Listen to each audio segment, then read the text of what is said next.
That's your copy. I crossed out some items out. So just as real as possible. Yes. I don't even need a fork because I'm a chopsticks girl. Okay.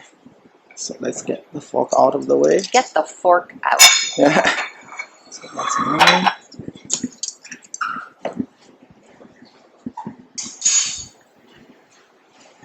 You want some water now? I would love some. I've had 2 coffees all day because I wanted to be starving for you. And I was just at a bakery with croissant and everything, and I said no. I took one little bite, and then I said, nope, I have to be hungry. Okay, so we can start. Okay, actually, we can face the camera to at least have a good shot of the like an face. introduction? Yeah, okay. Yeah, okay, great. So, thank you. Your name is Heidi Small, right? Yes, it is. So, my name is Fei Gang Fei. So, it's introduced before. So, just want to, this will be very casual. So, we start with taking orders, and then I probably will go downstairs, put the order in the kitchen. When they're ready, I kind of guess when we'll be ready, or somebody can let me know when it's ready. I go pick up the food, and then we eat the food. But other than that, the time before, after, we can talk about a lot of things, like personal stories and. Okay, do you want to get? So I get to order whatever I want and exactly. tell you? Yeah, exactly. So that's the good thing about this. Oh, that's what's all about lunch with the owner. You get to do whatever you want.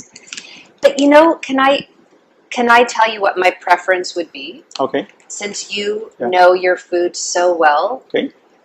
Could you order for the both of us, and I just tell you that I love and eat everything, and I want to try your favorite dishes. Okay, that's good. Because you're all about the truth and the honesty, so go for it. I love spicy. I eat everything. Let me see. If that's the case, that's my homework now. I know. I love to just at my corner. Exactly. So we will see. The one thing I really like is the spicy diced chicken. It's still sweating. Why? So you're nervous being with me. You're all excited. It is. You are. Let me see. Yeah, the spicy diced chicken, but it won't look too good with the lot of bones, and maybe sometimes his hand is gonna be dirty. That's okay. I don't mind. Every picture looks beautiful and delicious. You're very smart to have pictures. Yeah, we have a small manual. That's why 6 pages can have all of them. Yeah, if we had like 100 items, even with 1 picture, so we cannot do it. I would. Let me see. I love that the pressure is on you. Is the pork okay? Yes. Okay. So even though I'm Jewish, I eat pork.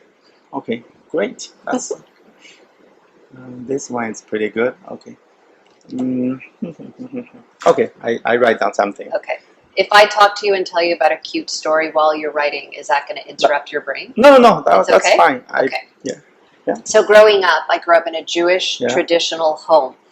And in our ancestry, we are not to eat and mix milk and meat. And of course, we're not supposed to eat pork. Yeah, that's kosher, right? Correct. Yeah. But in my home, I think that there has to be some kind of history background between the Jewish people and the Chinese culture, because we had separate plates between milk and meat and separate cutlery for milk and meat.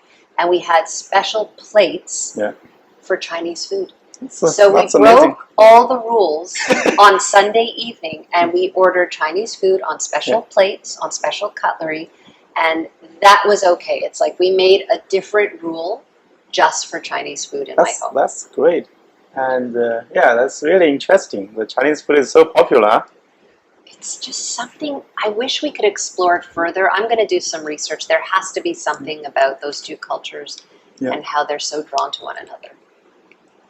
Okay, that's amazing. Also, the rules thing, it's really interesting. Rules are meant to be broken. Exactly. And in our home, Sunday night was Chinese food, break all the rules.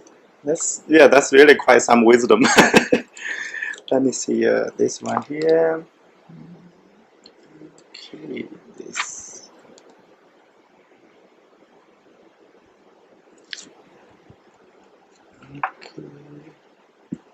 Where are your write-ups that you write? Oh, that's on the website, online it's on menu. the Yeah, because it's way too long. It's kind of keep going like very.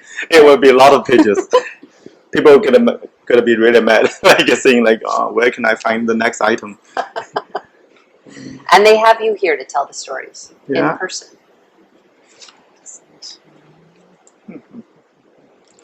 Hmm.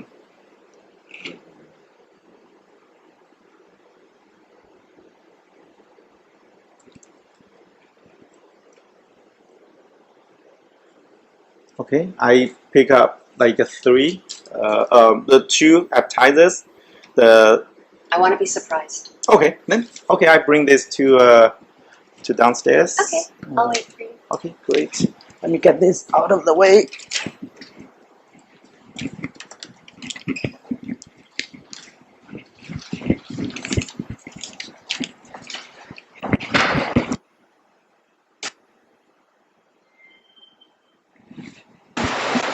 好了，一起上给我们啊。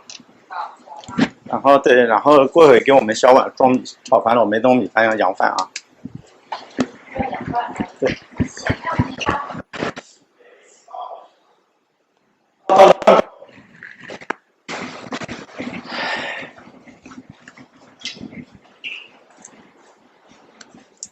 I'm like a big kid inside this little body, and all I love and want out of life is to be surprised, because there's so few good surprises left that with food I always say to chefs, surprise me. That's actually that's almost your signature thing. I saw the Beyond the Plate. You said that several times, I guess. Actually, sorry, I forgot to let you introduce, because kind of want the food to be ordered first, so don't want to wait too long. So do you want me to say who I am? Yeah, exactly. So yeah. Hey, hello everybody. My name is Heidi Small. I am the creator-producer of Chef Series Beyond the Plate, and I actually am filming my second show called Farm to Fork, Really? which celebrates the farmers and the growers, because I have a love affair, of course, with chefs and food, but I also have a very strong attachment to live one day myself on a farm. And I think what farmers are doing, they've always known for centuries how to live. And we as humans have gotten so far away from what is right in front of us. Yeah, we don't know where it's coming from. Yeah. That, of course, is just taking the farmers all this time to say, hi, we've been here this whole time waiting for you to come back to us, and realize how important it is to know where your food comes from. That's amazing. Actually, that's really so. That's Quebec farms, I assume, right? Yes. That's amazing. So probably some restaurant are gonna have the ingredients directly from farm. That's the idea. Exactly. When I speak to a chef now, I'm very curious, and I want to know: are they following the seasons with their ingredients? And then if they are, well, who are you using? Which farms for which products?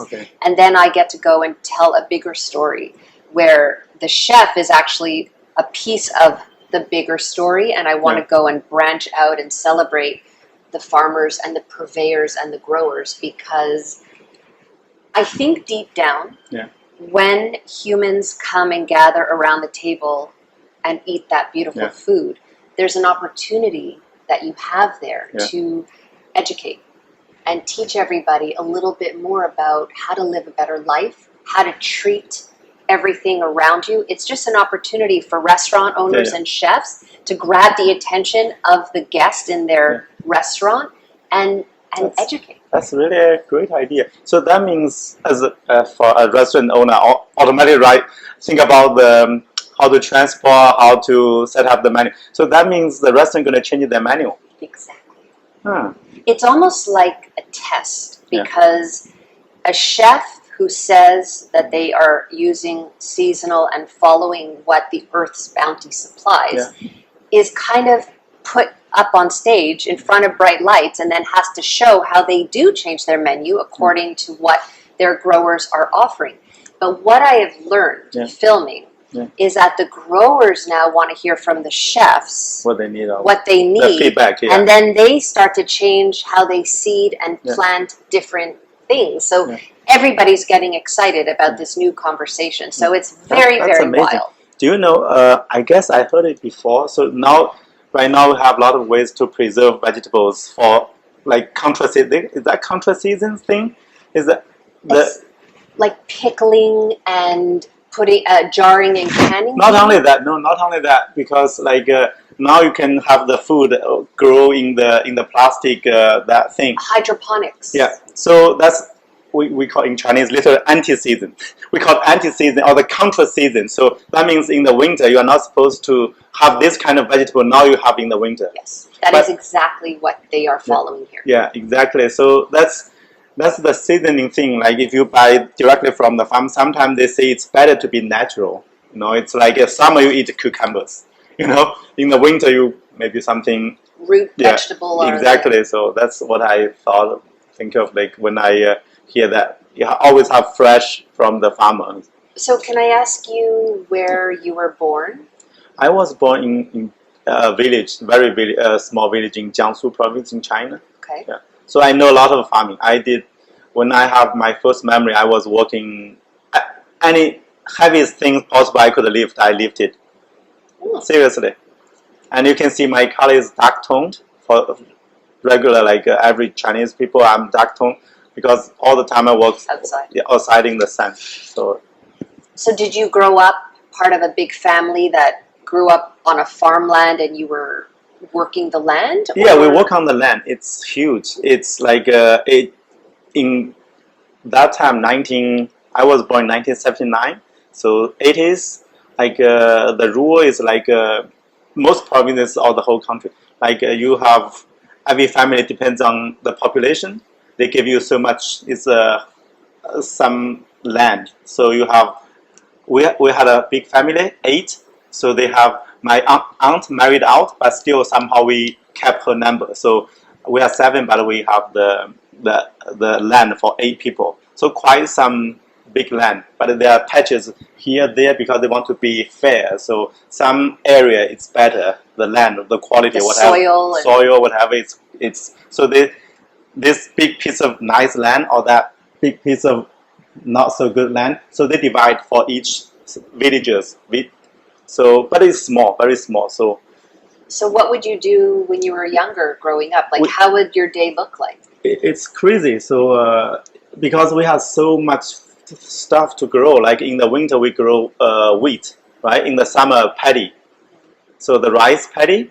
So it's like have in the between. Sometimes you choose like add a little bit the variety. You have soybeans. You have even the sweet potato. So every day we were like only the winter sometime, like when the wheat was growing by themselves, like I believe covered by snow. So we had like extra time. People playing cards, playing mahjong.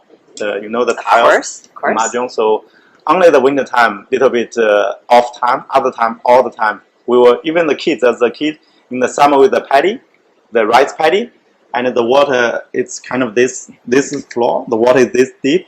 And you have the crops this tall, and you have to grab the worms, because worms were eating. So we have to. That was your job. Everything, yeah. For the kids, everything was organic. We have to use the bottle to put. It's gross, and we have the full bottle. We go back to feed the chickens. The worms. Yeah, worms to feed the chickens. So there was like a circle of life. It was one thing just went there to feed something else. Exactly. When you look back right now, I think our chickens may be the happiest chicken because treats every day. It's a real candy. Yeah, it's crazy. It's all the grows like the big the green worms on the leaves, and we got them picked up. The whole bottle. We go there probably like from our house, probably like 1,000 meters away, that field. We go there, and with the whole bottle full, we come back and dump to the kitchens, and then we go back again. And we did. I have 2 older brothers. All of us, like 3 of us, we are real labor, real like even like I said, probably when I had the memories, 5, 6, always working on the thing because you have to help because no machines, that time was really bad. Now it's huge change. Now it's everything. In the past like 30, 40 years, that's crazy. It's everything changed. Everything improved a lot. So the life is totally different. Have you gone back? Like, when was the last time you went back to Last your... back was right before the pandemic, the Chinese New Year, the February 2019. Really? Yeah, so I brought my daughter. She was 6 at the time. First time went back to my village. So it's all there the way you left it, but just improved? It's a lot of the way, because the whole country, the economy, at 1980s, the whole country economy was relying on the agriculture, the output of the farmers a lot. So even we grew some little bit like rice, wheat, like those kind of soybeans. The country gonna take, I guess, big portion of it to distribute to the city, people of the city. But then 80s, I guess 90s, the Chinese economy was picking up by the manufacturing. So the second industry, so it's like they produce a lot of values, a lot of things. So the agriculture is not important that. So they give the money back to these farmers instead of like taking too much from them. So it's kind of other section of the economy is just grew a lot. So the industrial and then the infrastructure, also the service department, service section was crazy. So people eating a lot, like the Chinese restaurants everywhere. You have hair salon, you have the massage place, you have tourists and everything. So it was booming. Like when you have the industrial, like the manufacturing, everything going well. So it brings more other service sectors. The needs and wants grow. grow. Coffee restaurants, high-end, even a lot of Western restaurants inside China. So the people are gonna forget about the farms because they cannot produce that much anymore. So even they produce the same amount of food, but it's not worth that much. So it's kind of right now people in the village they choose to go out. Oh. Probably I turn off. It's too cold, right? I guess. Whatever you want. I'm probably turn so off happy. this. Yeah. Just 1 second.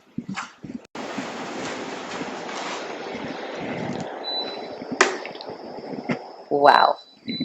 That's why, like, probably your childhood will be very different. Looking, it's like you ended up in the great place. Okay. When we were younger, and my dad, he was a dentist, and he used to take us the only restaurant that we were allowed to go to as a family, because we were a family of 6. I had 3 brothers, was Chinese food. And I love dumplings so much, but he would only order one order, so it was 1 dumpling each. And I would just like, all I wanted to do was eat like 1,000 dumplings. So I very... Actually, this one is a crazy one. It's noodle salad. It's a special... I love noodles. It's the sesame paste. Sesame paste is very popular in China. Very. Do you have family left still? Yeah, still I have 2 older brothers. They're still in the countryside because that time, if you go to university, going to university is the only way out. So I was the lucky one. So I'm the only one. Actually, I was the first one in the village ever went to university. First one in the whole village. Because you wanted to, or because your father said you're going? No, you did not have choice. I was lucky. Maybe it was a little bit smarter than other kids. Maybe the time I did not do any homework either. I just tested better, did better in the exams. So others, it's crazy. So that time we have 5 years in the primary school, 3 years in the junior high school, 3 years in the senior high school. After that will be the college or university. So that time, like most people from my village, when you finish the junior high school, you go to Shanghai, Beijing to factories. Both my brothers, they graduated only the same junior high school, so they had 8 years of education total. So I was the lucky one. To be honest, in our administrative units, we call the levels. We have the village, the primary school is in the village. Okay. So the junior high school in the town, we call town. It's not like town here. It's totally town. It's very bad. And then the next level will be county. Okay. And next level will be the city. Understood. Or the district. If you are, when you say people from the city, that means people from the district in the city. So that's like you have Mile End, you have Marie, Ville Marie, or Saint Laurent. It's called district in China, the end of the city. So if you live in a district, that means you are city, like urban life.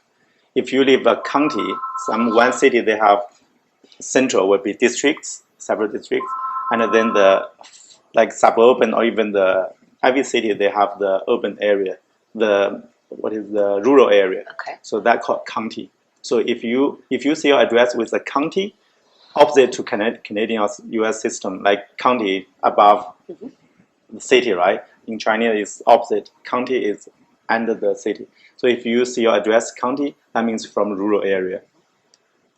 And then if you have your address even including some village or the township, that means you are really village rural. That's you have to rely on the land. People living in the county, sometimes they can rely on the selling food or go to some factories that time. But now it's a little bit changed. So your father saw your potential and he said, you will continue and go. Actually, nobody saw the potential though. We just did not care. Nobody cared because the life was too hard. My parents, they were too hard. They have to work from 6 to 8, 9. So they were so hard. They did not, I was super happy even we had nothing. So, but it's very normal. Everybody was working, helping parents to do the heavy lifting thing. So for all my school, I never did any homework at home. So only homework I did was helping them to do the farm thing. So everything, like carrying water, 2 barrels, like you. Yeah, and we have sometimes it's too heavy. 2 brothers, the shorter one the front, the back one, the taller one at the back. So my heel was bumped by that big barrel, a water barrel a lot, and then bucket, and was kind of bruised or whatever. So the taller one, the older brother, has to grab that string in the middle. So that's everyday life. So that's why lucky. So on the junior high school, the whole grade we had 6 classes, probably like 300 people. Only 6 of the 300 went to the second level, next level to the senior high school. So most of them just like all my buddies, like in the village, they went to the city for factory jobs. They call migrant workers. It's a way of life. So the parents did not have any plan. So nobody had any plan. Just like it happened. Right. So it's nobody. Even they did not know what to do. What major you pick. I did all the decisions for myself because you just knew something inside of you. It's weird because it's very funny. It's interesting because after the junior high school, we had a special exam. So we have a very good senior high school in the county level.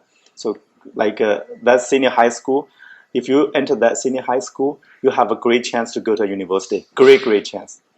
But in that year, out of the 300, we have only 6 students qualified for that senior high school. I was the 6th. I was the last one.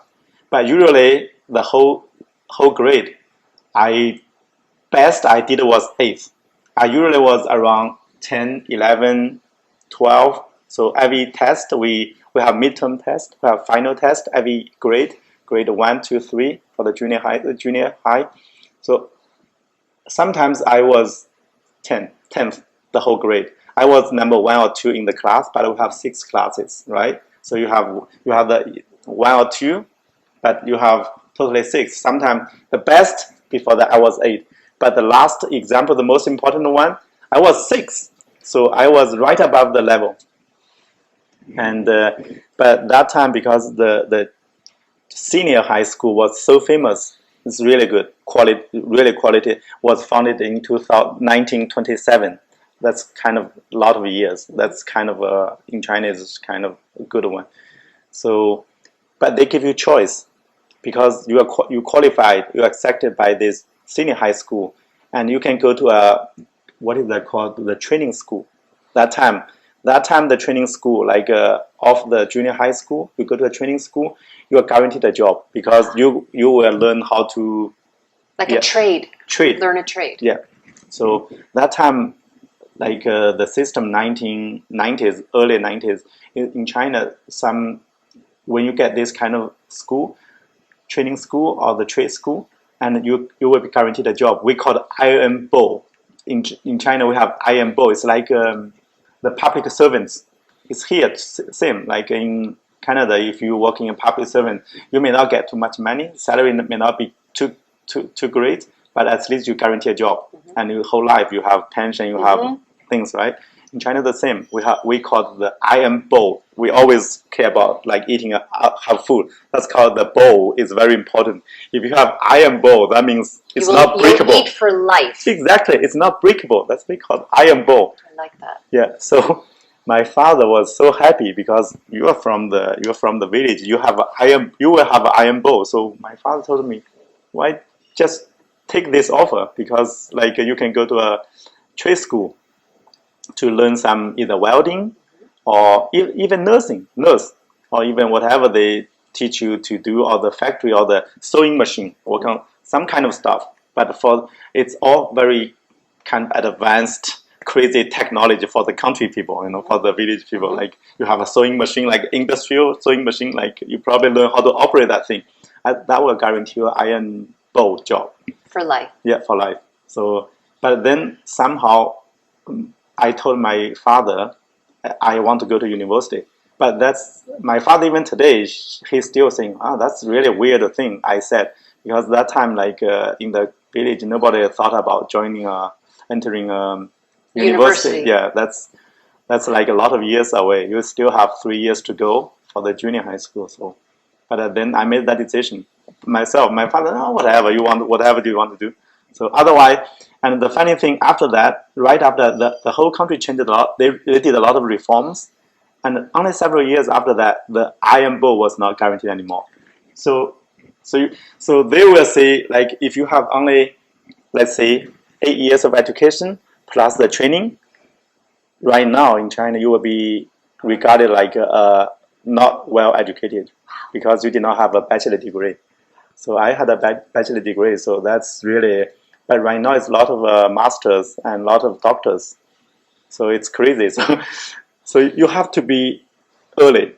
Yeah, you got very lucky before big change happened. Yeah. You managed to ride the wave. I graduated in 2001. That time, the graduate students from university have bachelor degree still had a good chance because we have maybe 1 million of students. Now you have 10 million like that. And a lot of people, they say, even several years after me, like I graduated 2001, the people who graduated 2002 or 3, they could not find job right after. So they will choose to stay in school for 2 more years to get a master degree.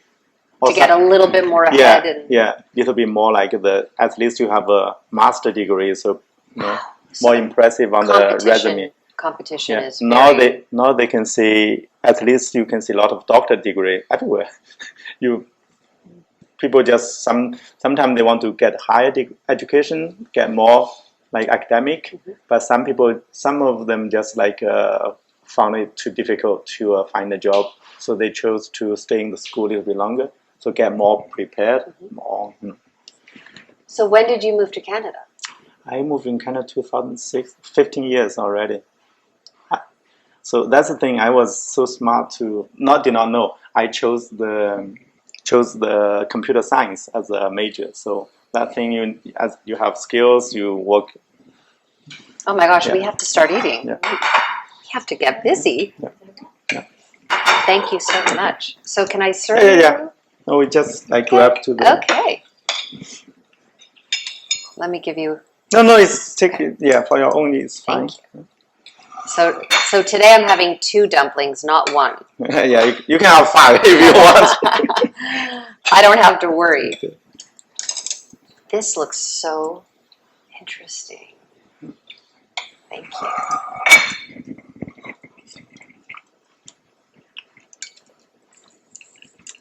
So when you came to Canada, did you specifically choose Montreal? Like you knew Montreal, or was Toronto an option? Like, what made you decide Montreal? Actually, okay. Oh, Actually, we can talk about that later or something. We More. can, yeah, because here the audio will be out. mm, mm, mm, mm. It's very special, huh? You can get some yellow fried rice in this one too. So my dad passed away, but when we would go, my dad always ate in the bowl. That's how he chose to eat food. I mean, Chinese food specifically. Never on a plate. Does your daughter like this food? I guess I eat a lot here.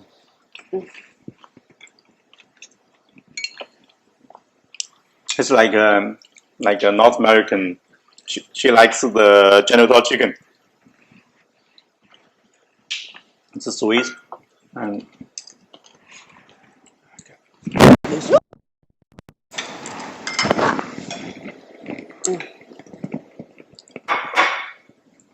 I feel like the luckiest girl right now in the whole wide world. Actually, you can grab above. So it will be easier.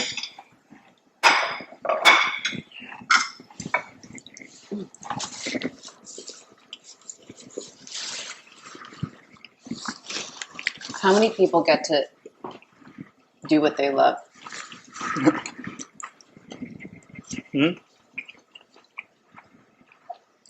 So other things could be, but this is a little bit safe side. The spicy diced chicken is really good, but the bone is too dry and bones won't be too nice.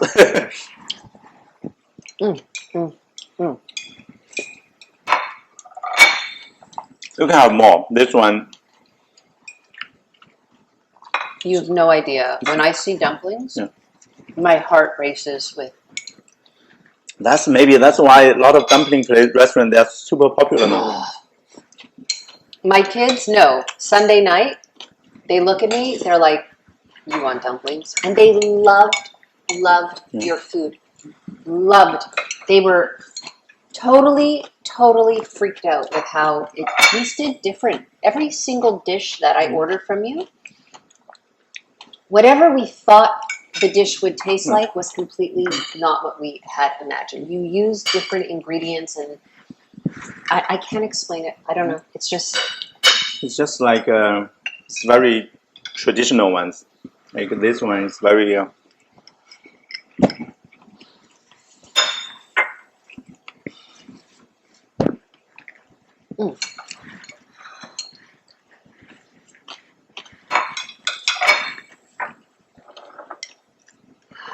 So your daughter, if she were to come here for dinner, what would she want to eat? Udon noodle and genital chicken. The udon. That's so funny. She grew up so fast. Like How old? She's 8 now, almost 9. In the winter will be 9, 8.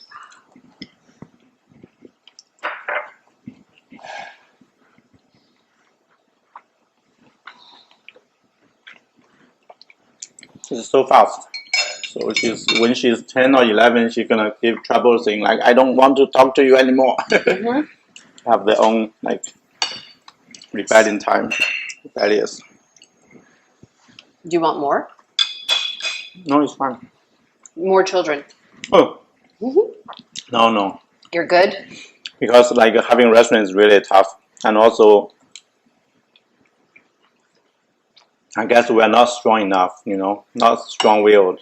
Like especially my wife, like a lot of trouble with kids. Like we have swimming, piano, and also horse riding. Like Saturday, I believe and too many things. But I think I have 2 brothers, so I think a little bit more will be better, right? But not my wife thinking. It's good, right? I would never imagine potato in a dish like that. Never. I don't think I've ever had potato at the same time having Chinese food. We also have potato julienne. That's even more interesting.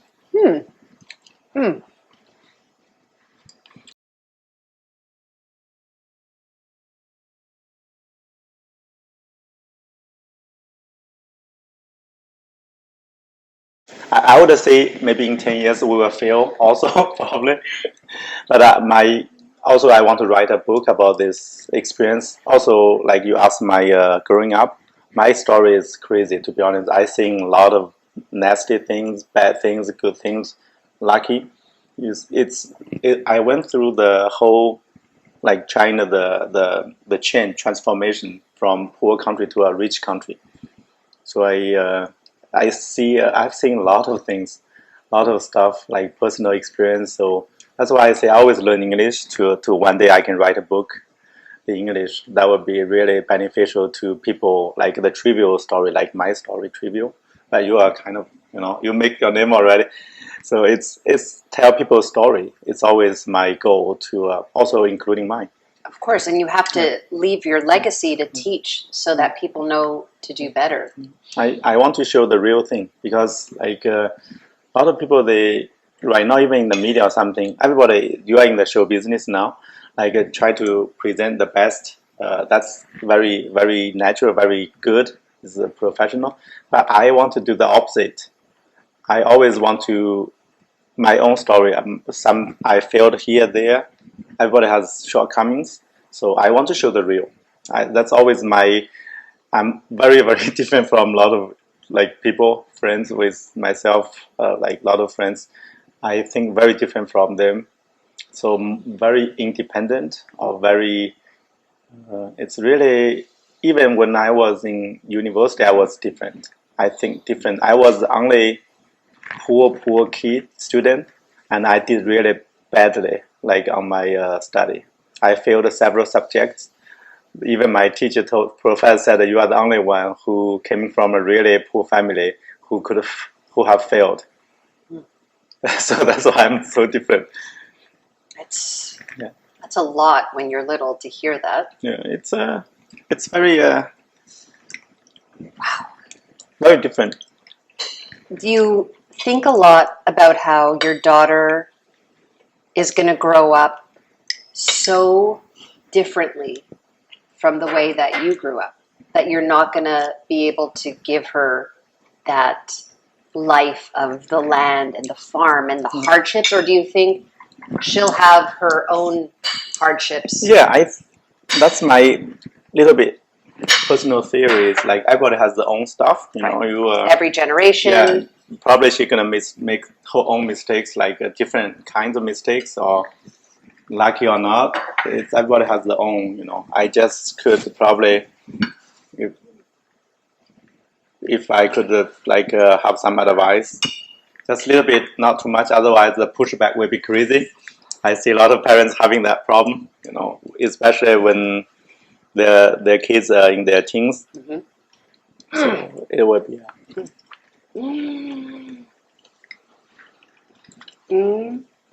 Yeah, this trash coffee is very, very popular. Oh, this is so good. It's like the right amount of spicy, where you're... The reason it's called twice cooked pork, because it's really cooked twice. It's so good.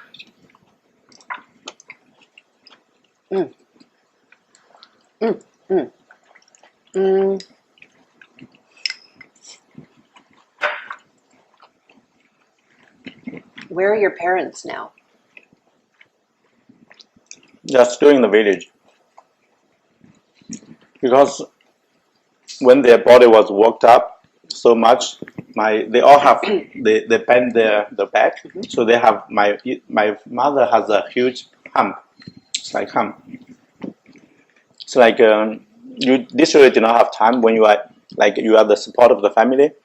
When it's time to harvest or whatever the season, you just do not have time to lift, to stand up. So always bending to do the thing. So over the time, my father was a little bit bent at the back. My mother was like this. She was maybe this tall, but actually she looks like this tall. Mm-hmm. Last time my daughter said, "Grandma, why you are so small?" She is not big, but the back was crazy. Literally, you can see a big, like a camel, Mm-hmm. the back.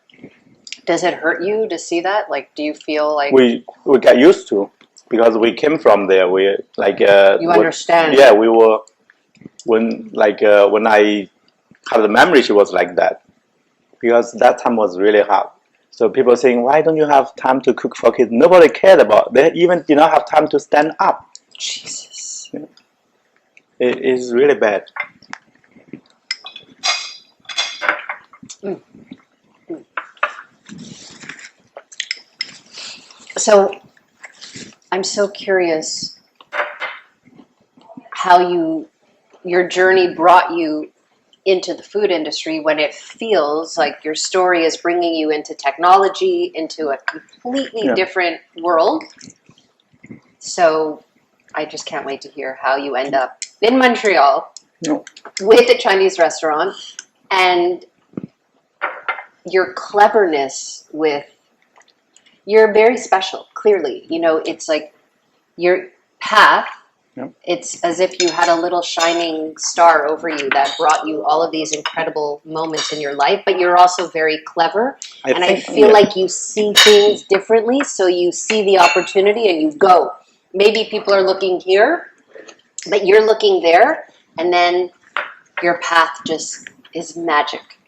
That's weird because academically, I think a little bit smart than every because of a lot of kids in the village. We did the same thing.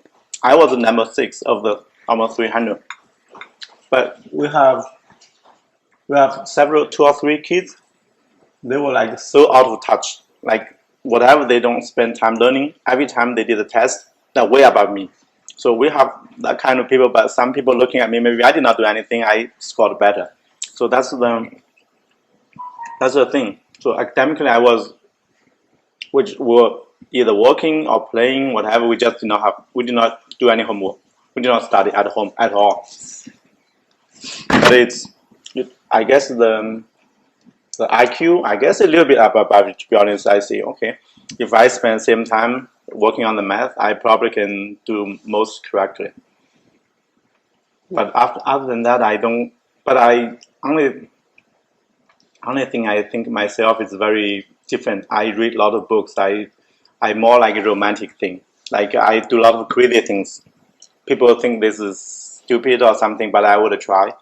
I always I always want to be different. Like in the students high school or something. I always very different. In the junior high school at that time we had like a lot of physical punishment. Were beaten up like crazy, like they want to kill you, the teachers. So that time was really wild. So I was normally the good students, the top on the class, number 1, number 2 in the class, never get beaten. I was the only good student who was beaten a lot of times because I was rebellious, whatever. It's really crazy. All the classes, if you are the number 1 or number 2 in the class, you always teacher like you. Mm-hmm. But I'm the only good student could not get along with any teacher. Nobody. I had a lot of trouble in school. It's So when you came to Montreal, how old were you? I was 27, 26. That's relatively pretty young, to be honest. That's why I was lucky. I was had a good English skills and then a computer background, work experience. So pretty lucky. Because at that time it was easier comparing now as an engineer called skilled worker program.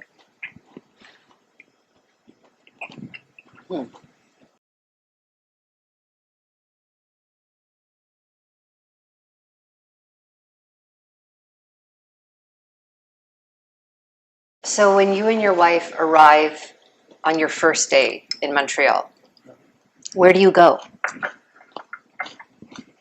It's very easy for me, I guess. We were in like we rent a apartment in Sinohang. Okay. So right away, you No. knew when you landed where you were headed. You had a destination. You had an apartment to go to. No, that part is different. That part I was again super lucky. I came here with the job already. Ah. So I came here because I had a lot of overseas trips, and then I came here in Canada. I had one support project here, so Okay. so I got offer already. So I was super lucky. If it was there was so much uncertain, I don't think my wife would agree to come because we had a job already. So everything got taken care of, like we had salary and then rent apartment. Okay. Okay. So very easy for me. Somehow they like me, to be honest. Well, you're very likable. They say, this guy's speaking okay English, has experience with IT, and even my French is now almost zero that time, and they still accepted the program. They have score system. Now, how many scores you have? If you are married, 2 points. Oh. Yeah. If you are under 35, 2 points. Yeah, seriously. Wow. Yeah, So you scored high. and if you have a bachelor degree, that's why if you have a master degree, even better. It give you 2 more points or 3 more points. If you have a doctor degree, maybe 4 more points. But unfortunately, I have only bachelor degree. But I had you have more than 3 years working experience in China, and get 3 points or something. So that time, but right now it could be changed. They're called skilled program, skilled worker. So I was lucky to have that system at that time. So how long did you stay with that company until your mind started getting all... No, that company, I stayed 2 years. They laid me off because something changed there financially. Then the second job, I worked there 12 years. I just got laid off like during the pandemic. Otherwise, I always working the full time. That's right. You had told me that, Yeah. that you were only starting to get more involved here Yeah. because you had more time Yeah. to do that. And that's when you started really Yeah. getting your hands dirty here with the building and the imagining and the romanticizing of the restaurant. I make it a little bit better. But the Twitter thing was 5 years ago because the menu was already, I had the website, the menu already 5-6 years ago. Also the shooting the video like for that thing 6 years ago. I always had the idea to get information out, to be more transparent, let people know the food, the restaurant. So, but the quality that time I did not have time. We had a customer came in to shoot because I did not want to show my face to my employer, so the company. So that's why in the original video on the YouTube still have the channel called Cuisine on That. Some like I guess which one? This one was there's one customer came to explain this one in the video. That video was viewed 3,000 times on the YouTube channel. On the YouTube, that's my old channel. My new channel uses my name. The old channel is Cuisine on That. So that's that time was 6 years ago. So I always wanted to have more, like maybe you have the dream to know the business restaurant owners or the chefs or the farms, you know. That time I was thinking, maybe I need to get everything out on the internet to put the information, but the quality is really bad. Even I did not have the knowledge experience about the noise, so you can hear it's really, the noise, background noise is really crazy.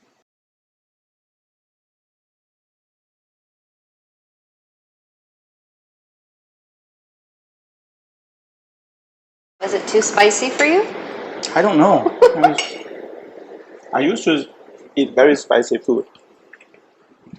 My 2 brothers, older brother, they don't eat spicy food. I'm the only one. Because we're in the middle, Jiangsu province, so we're not known for eating spicy food. So most people, we like sweet food, I guess, sweet, not spicy. But I'm the only one in the family that was eating a lot of spicy food. Me too. Well, my father, he loved it too. We loved going also for Korean food and kimchi, like the spicy kimchi soups. And my dad would on his lunch, there was a Korean restaurant under his office, so we would go for kimchi and soup and dripping in sweat from all the spices. And then he would have to go back up, and he was a dentist, so start working on everybody's mouth. He was dripping in sweat afterwards. So we have that shared, we love spice. We love food, we love life. Okay, so explain during, wait, I need to go back. When did Aunt die? Because I first went to your restaurant on Côte de Neige. I remember going up the stairs. Yeah. Half flight of stairs. Yeah. Yes. So who decided to open up Aunt Di in the first place? How did that happen? Actually, it's in the story. It's like the real Aunt Di is like now. I always said 10 years ago. Now probably 12 years already.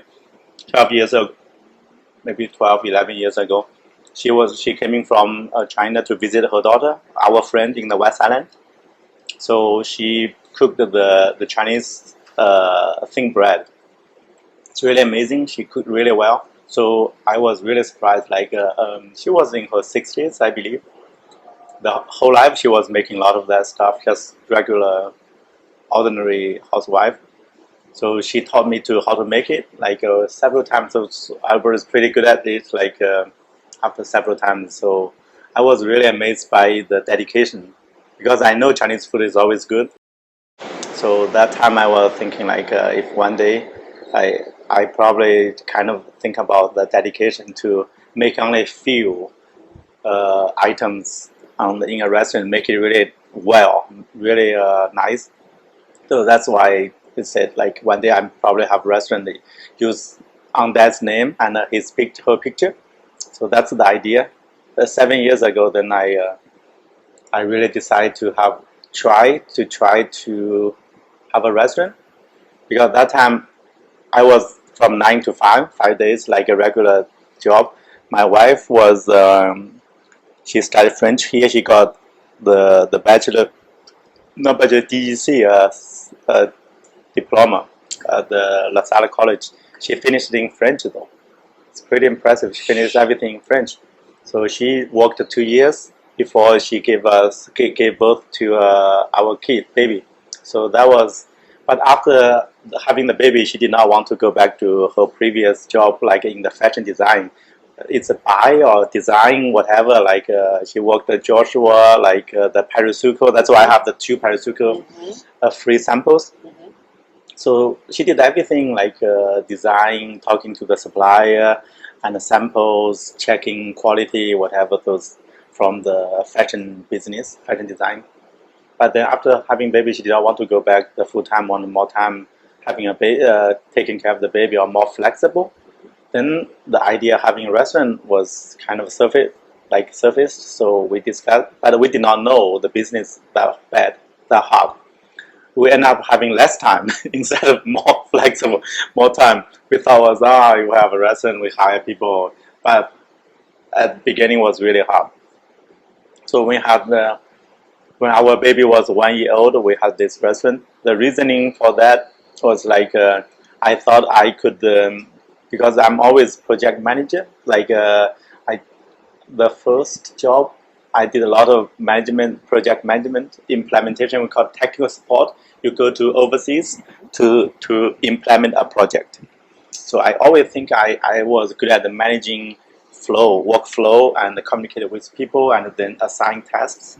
So I thought I could be good at with people, and then hire some people, tell them like let's do this way, that way, and then we have the procedures, and then they can follow. So everything will run by itself. So that was my thinking that time. So I want to have the quality, very few items, 10 items maximum. Then they told me it's not realistic. If you have only 10 items on the menu, nobody would come. So, but I thought I had a shot to make a different restaurant.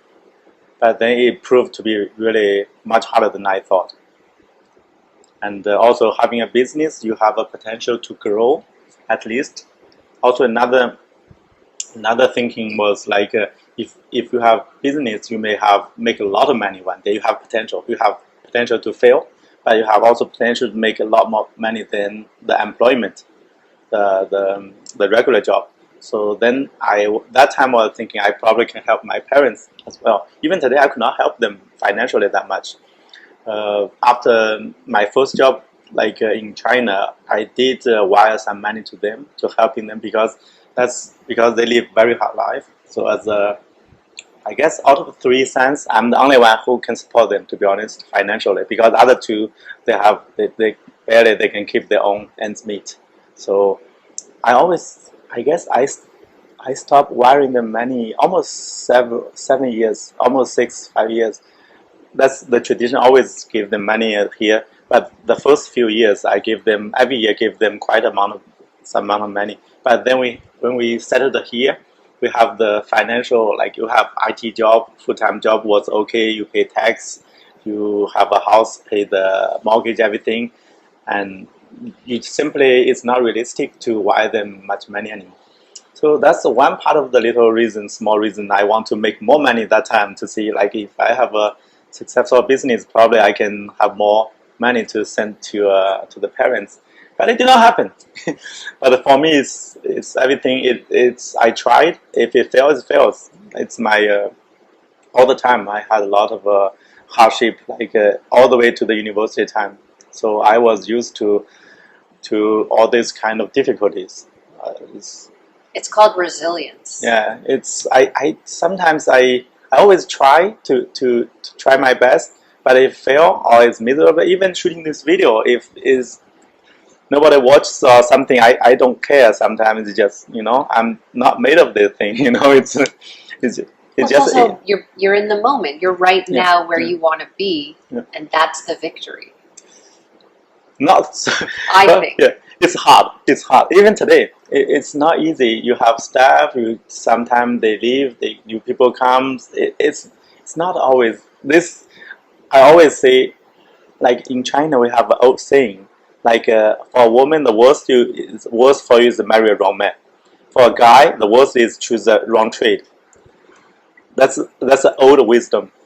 For a guy, you're making a living for a family. So the worst thing is to pick a wrong trade. So even you try hard, you still cannot get much. I understand that. I always joke it may happen to both of us. My wife, he picked the wrong guy. I'm in the wrong business. Seriously, that's the thing I was thinking about sometimes. It came back to my mind once a while.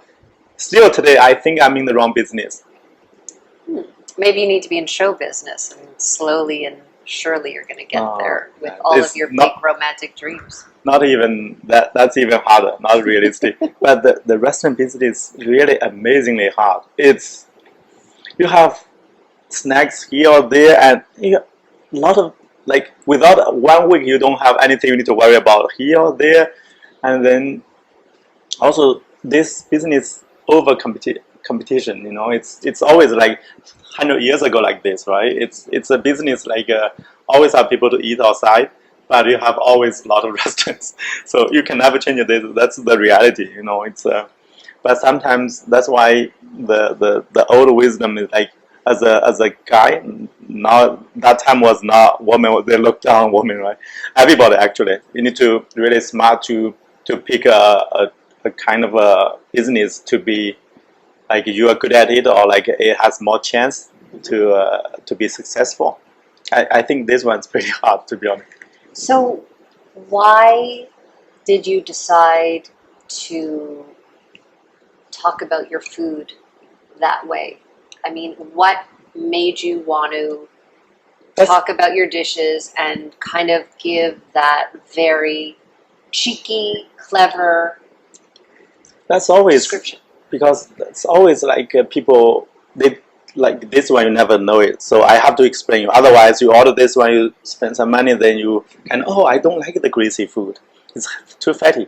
So that's for the Chinese food. You have to explain them because people they don't have general population. They're not exposed to the traditional Chinese food that much, so they assume it's tasting like this. Some of them pretty crazy. The braised pork patty, this one, for some people, they can never touch it in their whole life.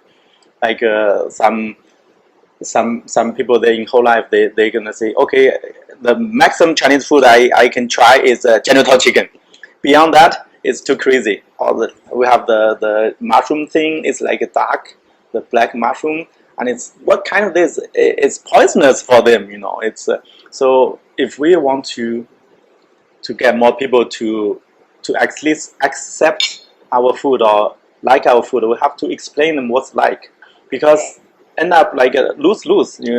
You pay the money, you sit there with your family, you order some food, and totally something you can never try. So I take my time to, and that's why at the beginning my idea was only have 10, less than 10 items, all of them traditional. I guess if I do that, I will fail the first day. We could have failed the first day. The chef or my wife, I thought they were discussed. I said, oh, my idea is, that's why I'm stubborn. I always want, okay, let's have this 10, all of them traditional ones. We put our effort, make them really good. But then everybody told me it's suicide. Actually, I think that's what they're saying was correct. So we had genital chicken. So in the Cutting Edge area, if you don't have genital chicken, probably you won't get many customers. So it's compromise. I always compromise. My character myself never being even stubborn, but it's soft stubborn. It's like the good stubborn. It's a little bit soft. If I kick something, okay, I back up a little bit. You know, it's not like I have to go through. Okay. That's my character is really soft, to be honest. I get along with a lot of people, even some people I really don't like, and then I probably will spend less time talking to this person. But normally I'm pretty smart. I think I can read people a lot of times. I always think about things, you know, the philosophy, how the world is organized, the politics, how the country is run, all these things, you know, people connection, people. I think that's, but most of the time I'm wrong again, you know.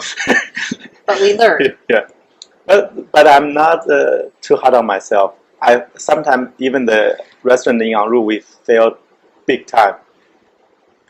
But anyway, everybody fails, you know. I can live with it. I'm pretty happy.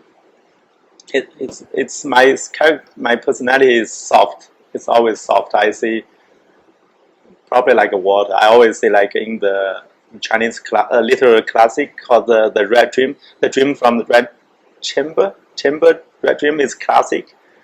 It's very classic, like a Bible, like in Chinese literature. Okay. So there's the author always said in the woman like water, the guy's like mud, because guy's dirty, and woman like water. So it's pure, and the shape of water is always adapting. I guess I see myself as a water. The water, like from the village, and then the city life adapted, and then the Western life I adapted. I eat everything. My favorite probably steak, everything. I eat everything. Chinese maybe not my favorite, to be honest. Well, I know you're very honest. That's been very clear. Yeah. So when you heard that woman in Montreal had tweeted, I can't remember her name. Yeah, it's a Kim. Yeah. She wrote about you. Do you wake up the next morning and all of a sudden someone's calling you saying, "Oh my God, you just got tweeted and retweeted, and everybody is talking"? Actually, that's I guess Monday. I was taking my father-in-law to the Western Lakeshore Hospital. I was waiting in the room, like because I had to translate for my father-in-law in the hospital in the afternoon or something. I saw email from like a German reporter, journalist from South German. I still have that newspaper. She asked for interview. That's how I found out. It's interesting. So will you continue doing those interpretations and commentary on your dishes? Yeah, actually, I made it even better. I have the better version. After that, starting in March, I have for this every dish in the video on the menu. I made a video exactly for that. For that's why I have a YouTube channel. I eat one bowl of rice, one plate the rice cook. I finished everything. I made my word. I finished everything. Like Even the one we have called the big plate chicken, huge, for 2 people cannot finish. I tried to finish, but at the end I failed. It hurts, and then I still a little bit left. But everything is true. I from the beginning to finish, there's no cut, no editing. The same thing like this video. So I just like eating like this one 20 minutes, and some other video the eating part that's why I learned speed up for 8 times and then remove the silence. Otherwise, the noise of the eating.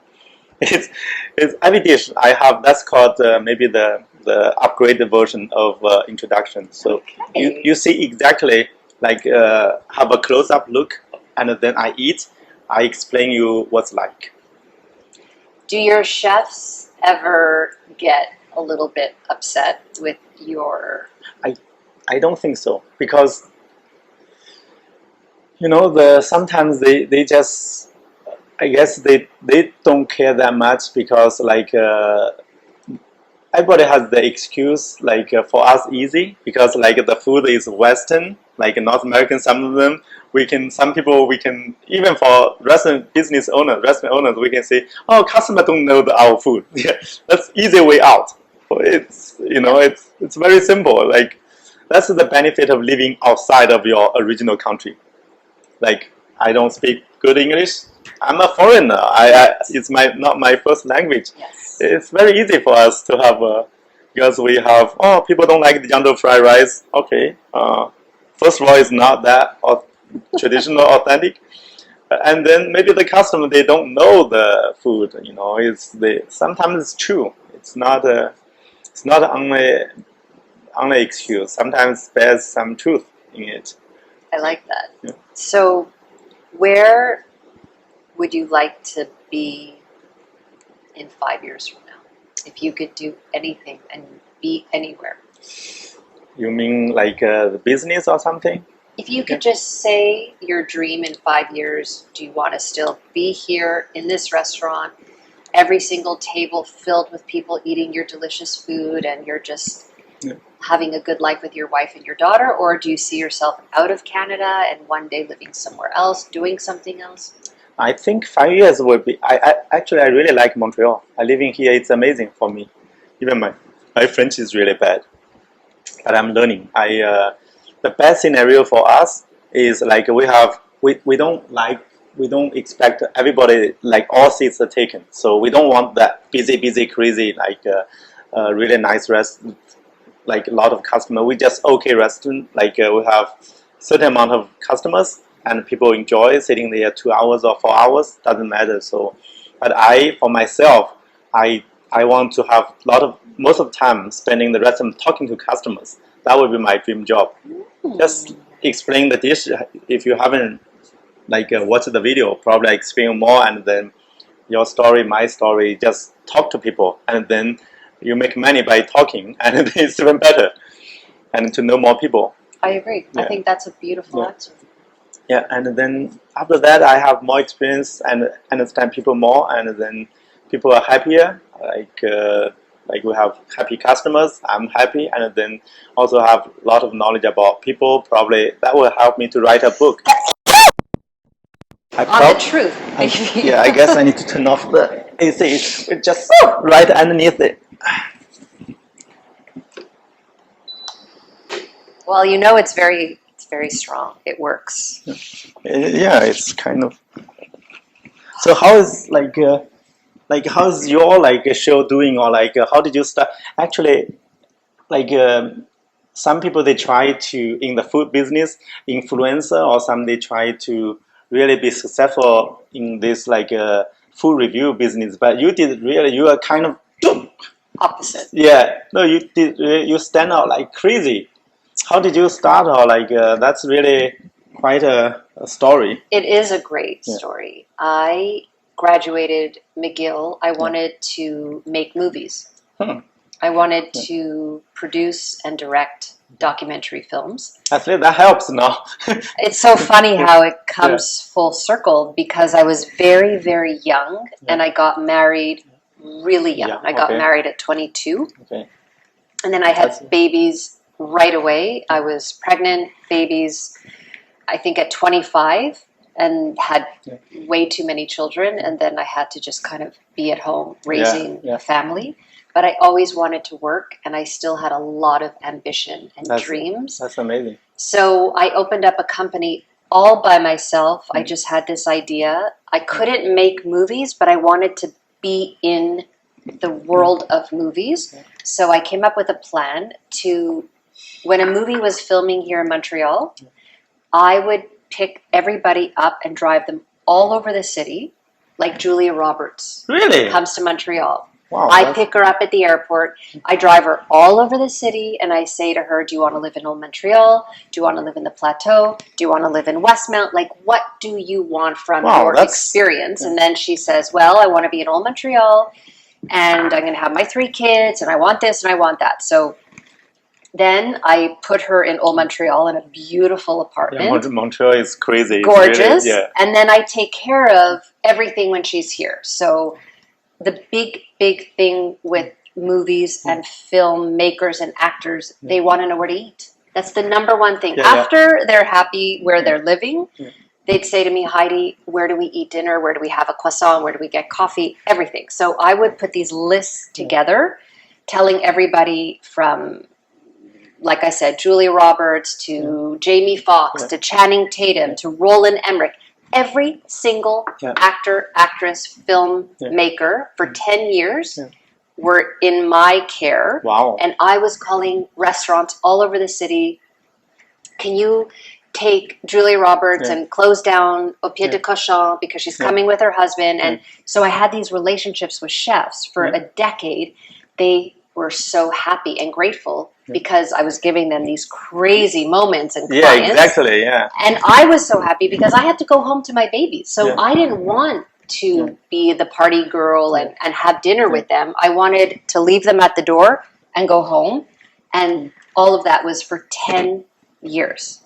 Then I decided I didn't want to do that anymore because my father, out of nowhere, was diagnosed with a brain tumor.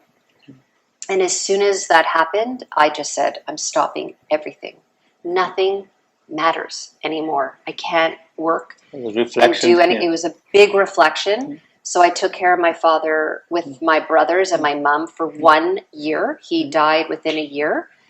And then I realized afterwards that just life is so precious. And life is long.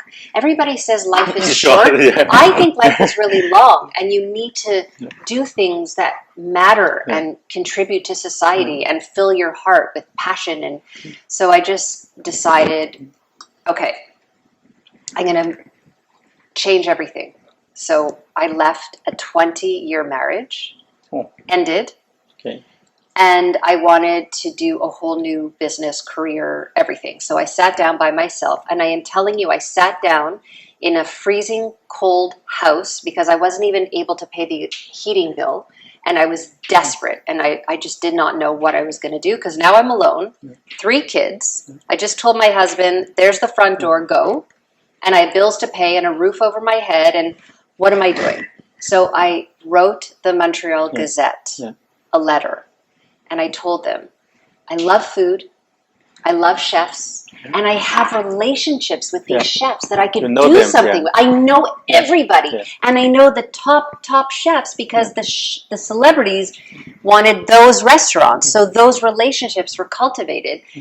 I need to do something with it. So I wrote this whole letter, 5 o'clock on a Friday, in the dead of winter, and I sent it to the Montreal Gazette's editor-in-chief.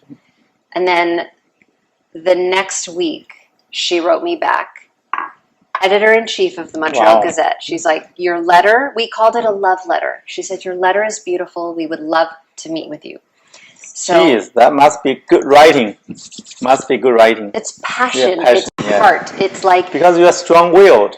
You're a strong-willed person. That's amazing. Yes. So I went to the Montreal Gazette. I used to read the Gazette when I was a little girl every single day. I started off reading the comics, and then I would like grow and get more mature and read everything. I love holding the paper.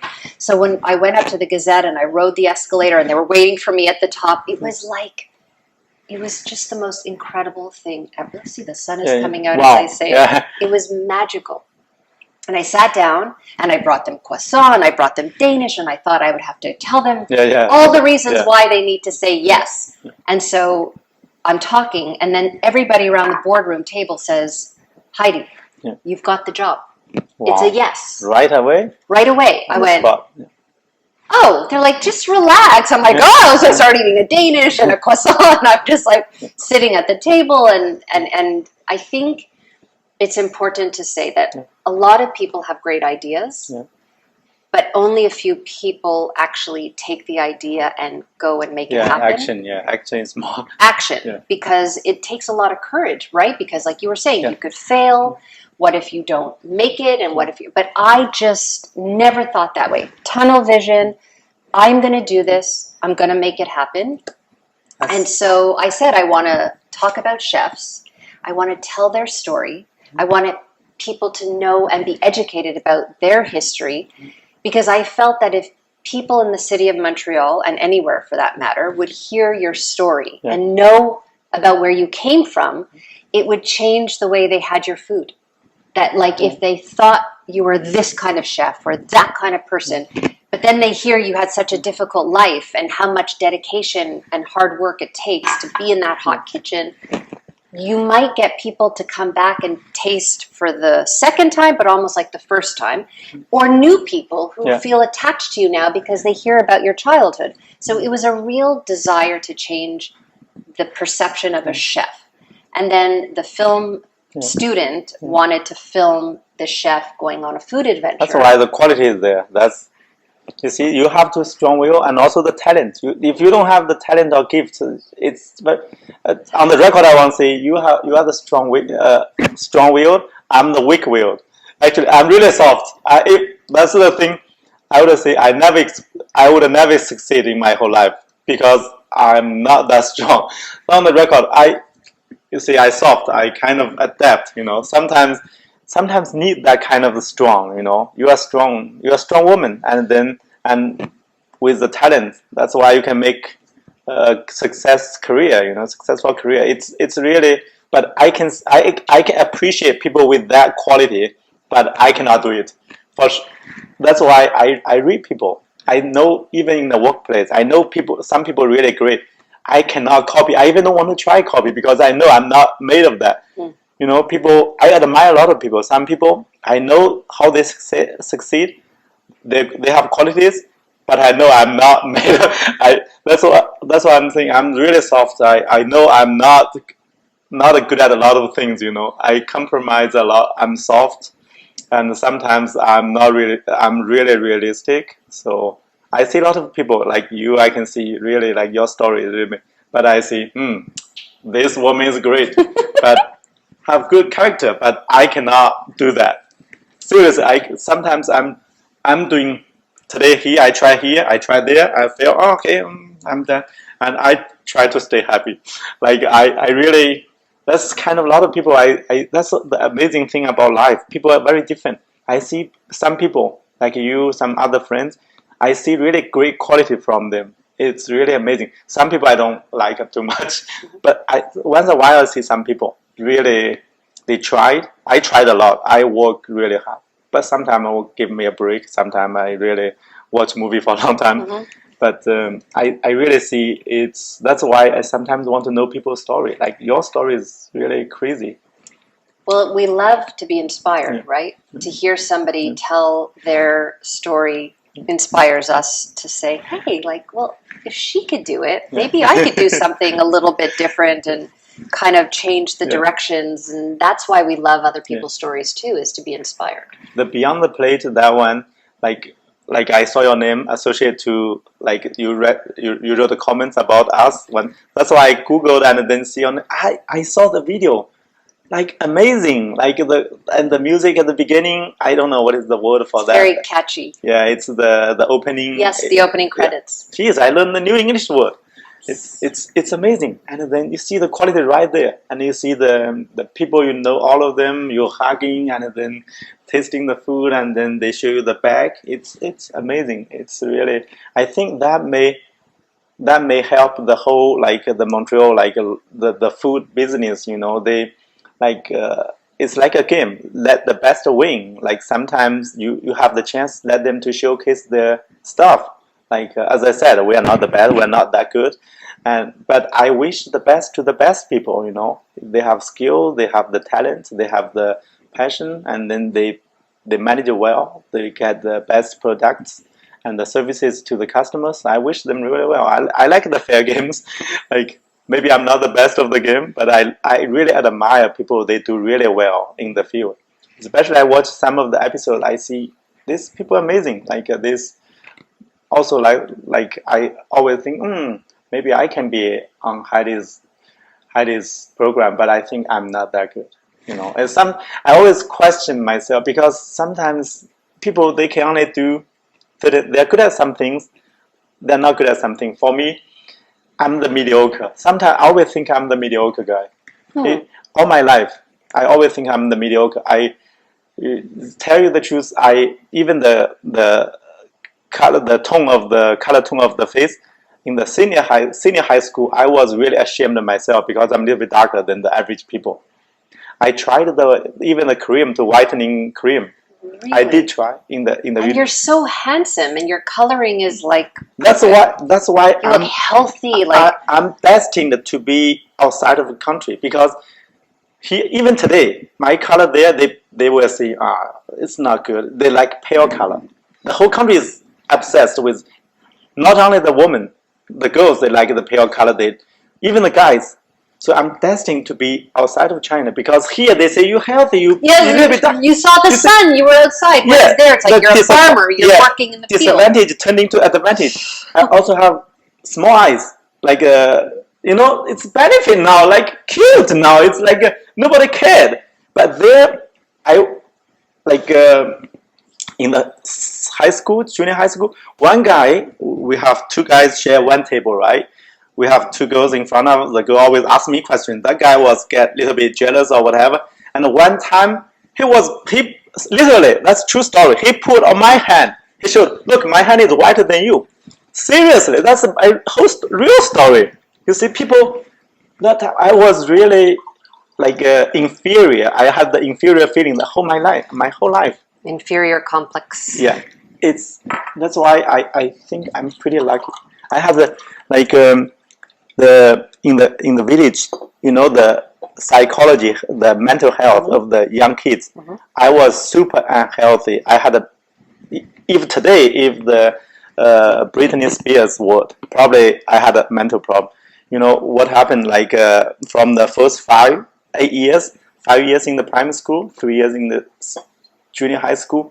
Every year, the first day, my father did not have the tuition, even $1 the tuition every year. Did not have that. So what did the teacher, the teacher in charge, the first class in the morning, he's gonna ask who has not paid the tuition. Always we have 50 people, 3 or 4, 5. I will be the one. They ask you to stand up. So I stand up, and then the teacher gonna say, okay, leave right now. Go back to find the money. Seriously, every year. So the primary school, elementary school is fine because we're just playing around. But when you are in the junior high school, you have the culture. You need to sometimes even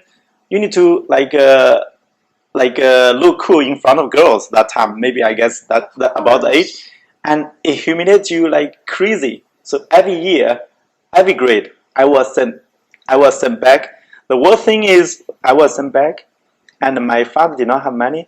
And he would ask me to borrow the money from our relative in the village. So I had to borrow by myself. So that time, that's why I did not have any whatever self-pride, whatever the self-esteem, really low, like crazy. So it crushed. That's why I think that's part of the reason I have very unique personality, because I knew what the low life, you always very low, the bottom people. I was very, very bottom. Even this carried me over to university. I always say in the university, in the dorm, I had several physical fights with my dorm mates because everything they said, I thought was offending me. That was really even the university time. So it's like you took it personally. exactly extremely crazy. Now I look back, it's almost on the brink of kind of did something seriously. It's really so. This is the mental health and the teacher. They're not real teachers. Like they just maybe they had hard life, to be honest. They had their own problem to deal with. So they treat us like crazy, really crazy. So it is like I was lucky because at the first job was really nice one. After that, without the job, the money thing, I was always borrow money. Even the senior high school, borrow money from relatives, and the university for years, I could not pay the tuition. So the tuition always, first 3 years, I borrowed from one relative family, and the fourth year they had the bank loan. That year they had the plan. They had started the students can borrow loan, the interest-free loan from the bank. So that was like without the first good job, and it would be crazy. I would be the angry young person on the street, and like back to like the university, the first year, I was kind of smart. I thought like everything was easy in the university because that's what sometimes a lot of time I'm naive, super naive, because in the junior high school, when you go to the SAT exam, I did really well to go to a top 10, top 11 university in whole China and learning the computer science. Once you finish the senior high school, they always tell you in university you don't need to study. It's a heaven. They say you don't need to study. We normally, like when you do the test exam, always 100 points, right? They say 6 points to qualify. As long as you do 60 points, you're fine, you pass. And then we always say if you do 59, 1 point shy, and you are miserable, you failed. But if you do 61 points, it's a waste. That's what I learned when I graduated from before I entering the university. So I kind of bought this idea. It's kind of a piece of cake. So you don't have to study hard. You just do the 60 points, and then you finish, and you're happy. Then I was learning. We had a dorm. Like the first time I saw a cable TV, because we used to have radio TV and then a lot of snowflakes and only 4 channels. And the first time I had a cable TV in the dorm, cable TV, 30 channels, and clear. And then they had have TV shows, movies sometimes. So I spent a lot of time watching that. That's like a kid in the candy store, seriously. So I spent a lot of time watching TV because I never had cable TV my whole life. So I spent and then some people, they play soccer, they play here, there. We had a lot of things. We skip class, skip classes. Everybody does the same thing. But I was stupid enough. 2 weeks before the final exam, end of the semester, everybody was borrowing the notes from other students attending the class, borrowing the notes and then preparing. I did not do that. So the only difference between me and other students, they spent 2 weeks before the exam to prepare. I did not. I thought it was not too bad. So I failed a lot of subjects the first one. So that's why they say like crazy. They never seen this kind of stuff. The poor like crazy, and then you fail several subjects, and then you have some subjects have 2 points score and then credit, and then have 3. In our university, if you have 15 points, failed 15 points, and they put on probation. They're gonna expel you if you fail 1 more. So that's crazy. So I had a 15. So the first semester before we have a break for the Chinese New Year, winter break. So everybody have 1 month. You go back to your home, like different provinces, big country. So that's like before that first semester, I had 15 points failed. That's kind of maybe 5 subjects, 4. So that really shocked me. And then the head of the department or something, they have 2 teachers or something. They asked me to the office to say like, now you see you have 15 points. We need to give you official letter for put you on probation. And so that's why that moment I was because my father was really strict. If you do this, we call it dishonest. Something you feel this big, so probably he would ask me to quit right away.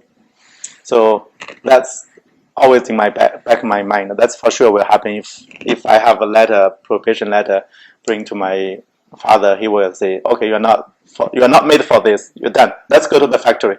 And I hook up you with another people in the village. Let's go to Nanjing or Shanghai or another city to do sofa, make chairs, clothes. So I was arguing with the teachers. I had only one point to argue. To see, you see in the book, you see like more than 15 points you have put on probation, but I'm 15 points. It's not more. It's not more. But actually, they were right. It's 15 or 15. But we were arguing like 15 is not more than 15. Whoa! So, did that help you? But then they said no. They said no. But I told them, if you put me on this spot, I would be finished because my father gonna finish this. I literally tell them, threatening them with threatening tone. You don't put me in this spot. I was that angry, and they still say no. But you see, but when I left the room, in front of all this, I slammed the door like crazy. The whole building was shaking. So they knew I was. I don't remember I did make the real threat or not. I did let them know, you don't push me to the last straw. So that's really crazy. I slammed the door like as hard as I could. And then what happened? And then I went back to my dorm. It's about a 15-minute walk through a lake. I was thinking about how to kill some of them. Seriously, I was thinking how to revenge. It's even my own fault, but was super hungry. That time was super angry. So I was thinking about something crazy thing in my head. It's like I saw a lot of things before. So pretty tough, like people from the countryside. And I guess I thought of revenge or physical threatening security thing. Seriously, I had that dark thought. Yeah. So when I got my dorm, every dorm that time we started having a telephone line. So they called me. They said they agreed. They agreed not seriously. Yeah. And then next year when we came back, you know what happened? I guess the C language, they count as 2 points. Actually, it was 3. Actually, literally, I feel 16 points. Oh my gosh! If that 16 point, I did not even have the chance to argue. So I always say I was super lucky in my whole life. Super, super lucky. That was my turning point. See, you say that you have a softness, but everything that you tell me tells me that there's like this warrior inside that when it's pushed, you actually know how to... It's angry. It's just angry. Sometimes even it happened in China before. Some young kids, the university students, they killed everybody in the dorm. It happened. I could be the guy. That's a true story. Like when we had some movie, they have the VCD or something. That time, like in the TV, they have the VCD player. Somebody, like one guy, rich guy in the city from the Tianjin city, like he brought the movie Independence Day from Will Smith, and then they somehow like one of them said, because I was dark skin. One guy said, "You look like Will Smith." Actually, that's a compliment because Will Smith was handsome, was gorgeous. Nice. Yeah. But then I see because this a little bit narrow. That's always my problem. It's somehow obsessed with the look that time. Even for guys, boy, I want to be a little bit paler, and also like this part like a little bit narrower. Somehow that time I was really offended. I still have that memory. I was really offended. Then sometime after, like I thought it was a compliment instead of mocking. The mental status, the whole 3 years. The last year I met my wife. That time it changed my life actually. That was really crazy. I still remember like a lot of times any moment I would enter into a fight because I didn't, because it's not because I want to fight people because I want to stronger than them or better fighter than them, just because I always cornered. I always felt people against me. That's the super sensitive thing. It's always like the mental health is a big thing. That's why a lot of times after like I have good job, good paying job, and then I overcome the feeling. That's why I can see both sides of people. I'm more like I can talk to a lot of people. I know I can read people because I guess a big portion population was in my position before. So that's why I'm more sensitive, very sensitive to other people's feeling. That's why I'm soft. Sometimes even I see these people, sometimes I see people, I can see myself, the young myself, even they're 40 years old, they still like my 15, 18 years old, easily offended. Everything people joking with them, they were like really hungry, but I can see they have trouble. I would, I probably comfort her or comfort him, like saying like nice things about, but I know why he's angry. It's crazy. I came from that side. It is, that's why, I want to talk to people to see different people because that's part of the character. It's like low esteem, self-esteem. It's really, for me, I really lucky to overcome that. Otherwise, I could end up in jail. Even a lot of my buddies in the village, a lot of them end in jail. Some killed. Tough life. If some people, you did not give them chance, and life can turn either way. Anyway, I agree with you. And when you have kids, as you know, that's the number one thing. The health, the mental health. To give them the inside strength to love themselves first, and so that they have that foundation, because then afterwards, if you're broken inside, it's so difficult to navigate life. Because you see, if in the university or if I see one people super confident, I admire right away because the confidence is never my thing. Never in my whole life. Even today, there's never have self confidence because that's the teacher send you back to school from, they just smash you either way. Yes. Anyway, so it's crazy. So a lot of today probably better, but back in the days, the adults, they had enough. They had really hard life. Nobody cared. Nobody realized that you're not doing the part with your children that builds that strength. So then you had this whole generation of broken, low self-esteem starting their life off thinking that they... Maybe in the city that time. My wife, we are the same generation. My wife, she's from the city. Maybe the city a little bit better. But the countryside would be really bad. But even today, the city is a lot better, and then the countryside was still behind.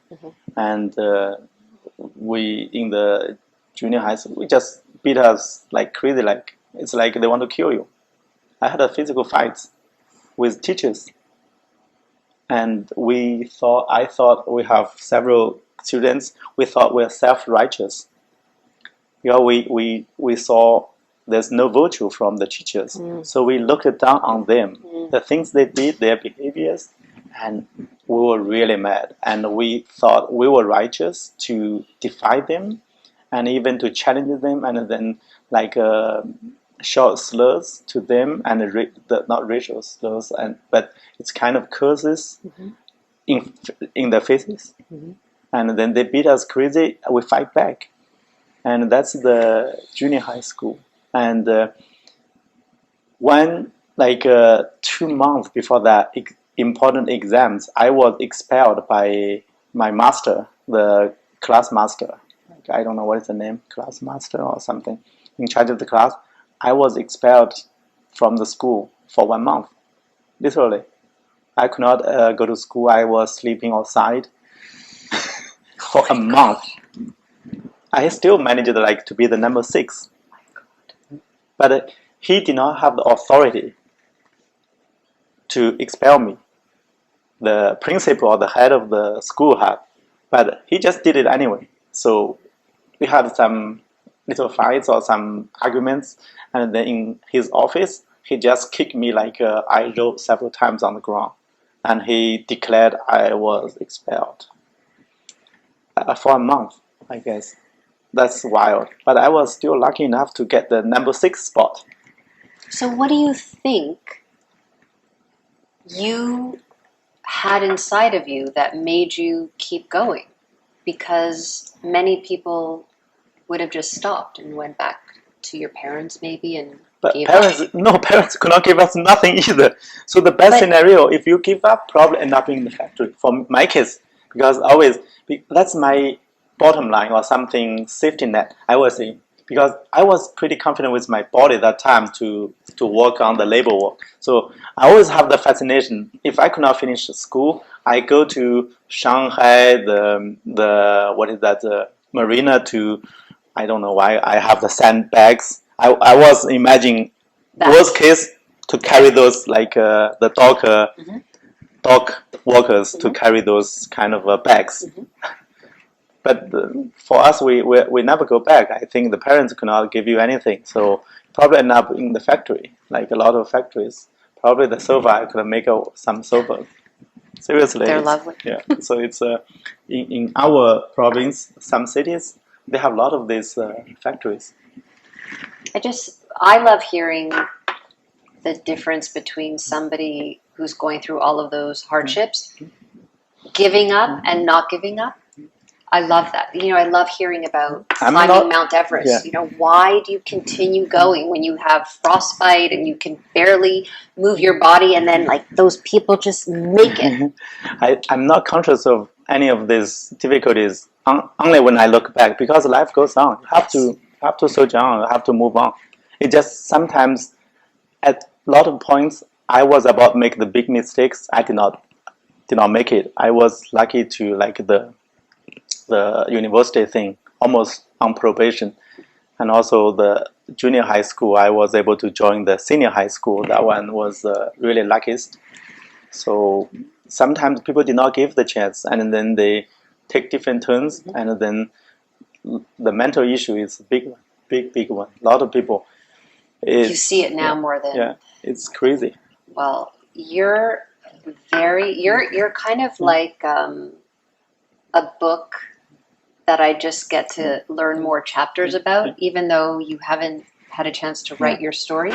You really, really should, because every time I've met with you, I hear a different chapter of your life, and I'm just like, I want to hear more. So it's just wild. you need to we could not. Yeah, I could not choose that. The alcohol thing. When I started drinking alcohol, the Chinese liquor, the 50%, Chinese liquor, most time 38 or 39%.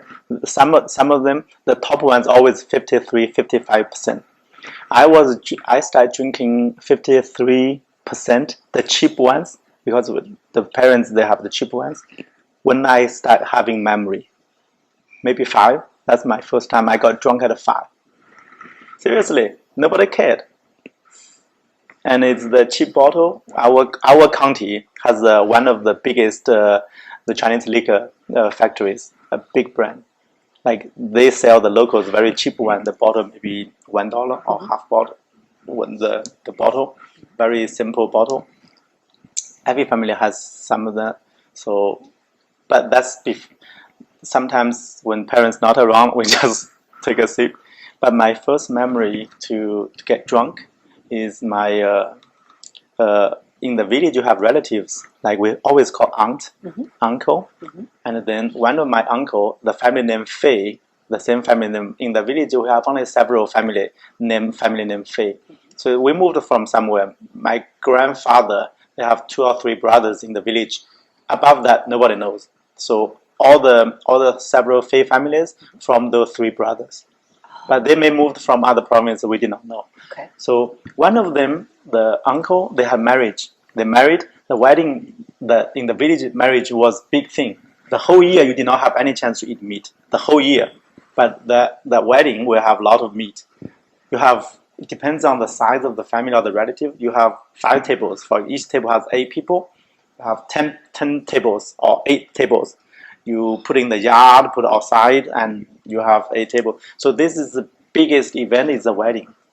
So that time, like my mother, like sometimes the woman will sit on one table, And when the men are superior, they always have the main thing. Women probably in the kitchen, like a table. My mother was kind of slow, talking very little. So in the countryside, you have a lot of housewives, the women in each family.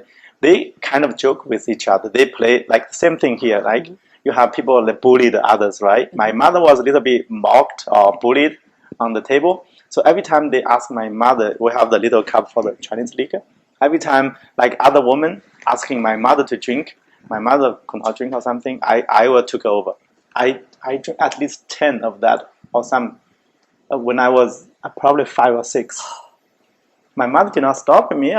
Maybe I have a good son. Seriously. Lovely son. I'm the old. They always cherish the youngest son in the family. So I was the little, the huggy of my mom. So my mom said, look at my, it's great. She was proud. I probably drank like 10 of that, a lot.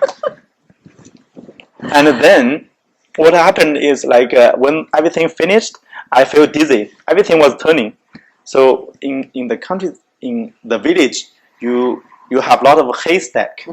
Haystack is round. We just put like 2-3 meters tall, and you have here. Every time I see one, I just hug it. I just run to it to steady. I have 2 older brothers. Like they were like kidding me. They were joking like, "What's wrong with you?" So because I was really like dizzy, uncomfortable when I go back and lie on the bed. Like I still remember the 2 older brothers said, "Oh, they want to play fun, have somewhere else." I could not go. I just okay, I need to sleep. Yeah, I still have that memory. It's amazing. Yeah, amazing. Yeah. The Chinese liquor is strong. Yeah, but you see, that's in that kind of environment. You have we smoke like we did not have even the parents even did not have money to smoke. They use the paper to have the tobacco thing. And then some of them, they get some the tobacco leaves. They use the paper they even could not find the paper. They use our textbooks. Seriously. They finish 1 grade, you are grade 2, okay. Paper! Yeah. And then they tell 1 and then to 2 and then no, and then small. Yeah, seriously. That time was amazing. I love that. Yeah. I love that. And then all my textbooks, like actually I have only 2 books the whole year. Only have 2 books. One is mathematics, one is Chinese. 2 books, and then that's a treasure for them. And the kids try to learn to smoke, but parents really strict. And I remember we use the vine. There's a vine, like what is that called? Like a vine. Some plant we grow like the kind of what shaped of the vegetable, and then their vine when they dry, they are very thick, and if you lit up one end, you suck it, you have some smoke come out. So you pretended like it was a cigarette. We did that a lot actually.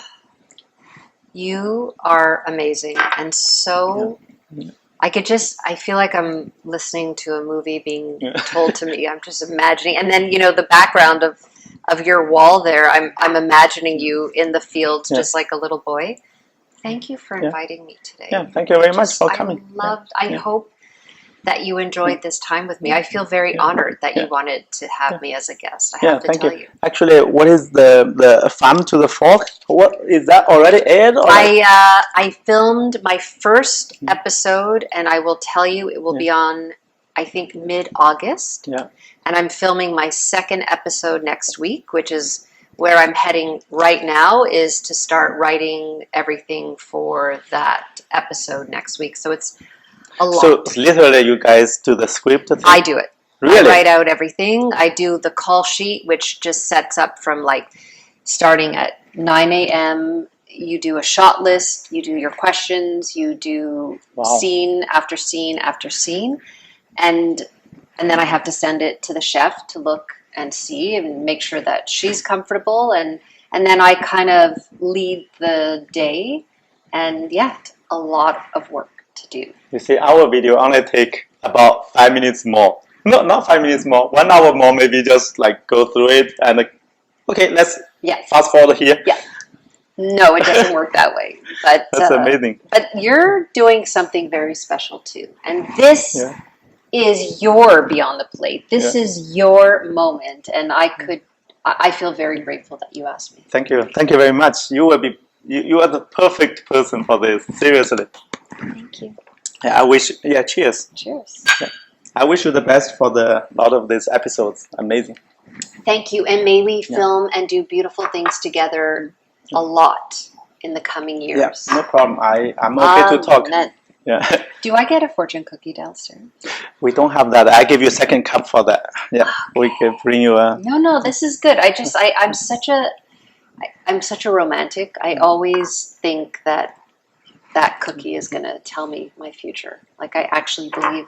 Really? Yeah. That's interesting. I was like trying to avoid it on purpose because I want to, I always want to be different. That's the thing. I want to do the opposite. So, I know, but there's like the little girl in me that always wants to rip open the cookie, and then even my kids, they know. They're like, and I have this ritual when we go to Chinatown. If the fortune cookies are in the middle, the rule is I take one and I choose one for you. And then one takes one and chooses it from. You can't take your own. Somebody has to hand it to you. First I saw it here. The first question I had in my mind was, how did they make that? How do you put that thing How do you put the paper inside and then cook without burning it or whatever? Things not sticky at least, right? Yeah. So you'll just tell me my fortune. I'm going to open you up. Now, what do you want to say to me? What's my fortune? I think you will have a great show in front of you. Yeah. You will have great stuff coming. Okay. The sun came out. Yeah. I'll take it. You're the best fortune cookie ever. I can write some.